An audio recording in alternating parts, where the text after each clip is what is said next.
Hey everyone, sometimes in casual conversation with others I come across claims being made that are supported by personal experience.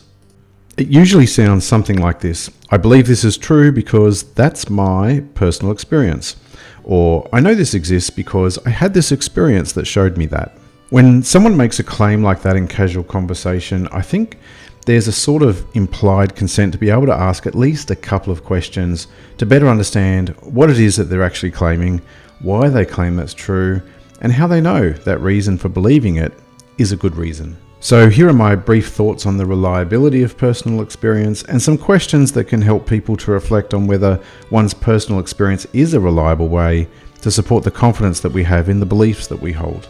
First, I think personal experience can be a valuable source of information. I just don't think it should be the sole basis for determining how confident we should be with the judgments that we make about what is regular in this world that we experience. My main reason for thinking that is that we know that people can be affected by filtering errors, interpretation errors, and motivated reasoning. So I think it's always important to seek out additional evidence and perspectives to help us to check against those potential sources of fallibility, and it may be that we have plenty of that already from the past.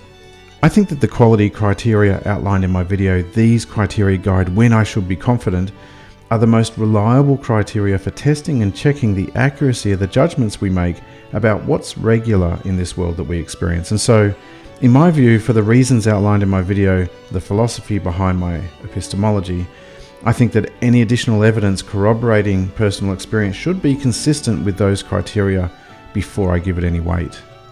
Apart from checking out those videos, I'll put the links for those in the description below. I also recommend reading this book by Jonathan Haidt, The Righteous Mind, which I think gives a pretty good account of how moral intuitions can cause us all to initially default towards confirmatory thinking or post hoc rationalization in defense of those intuitions. So I think if we can look out for that, at least we give ourselves a better chance of noticing when that might be occurring, and that in turn I think gives us a better chance of switching away from confirmatory thought and over to more exploratory thinking that attempts to find ways that we might be wrong over ways that seem to confirm how we might be right. So anyway, having said all of that, here are some questions that I think can help us to explore how someone knows that relying on their personal experience is a good way to be confident in the belief they are referring to. 1. Apart from your personal experience, was there anything else that pointed to this being true? 2. Do we have any examples of people who say they have had this same experience, but in your view, the conclusions they drew from it were wrong? I'm always asking this sort of question because I'm thinking about an outsider test and whether that can show if logical inconsistencies are there in the reasoning we're relying on for assigning weight to evidence. So I like those sort of questions. 3. How long ago did you experience this? 4. How far away were you from what you experienced? And 5. What could be the next best explanation for this? So there's a couple of questions to start with that can be used casually to help explore and get people thinking about the reliability of personal experience.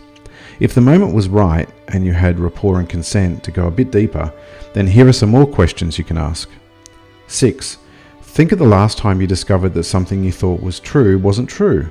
How true did it feel before you found out that it wasn't true? 7. Does believing something that is false always feel just like believing something that is true? 8. Can people be certain something is true and still be mistaken? 9. If this was not true, what could we learn or expect to see to show us that it's not actually true? And 10. Given that we have had false beliefs before that we were confident were true, should we be satisfied with a test that can only confirm our claim? Okay, I hope this was helpful. If you want to see more videos like this and you haven't already done so, please hit the subscribe and notification buttons below. Take care, and thanks for watching.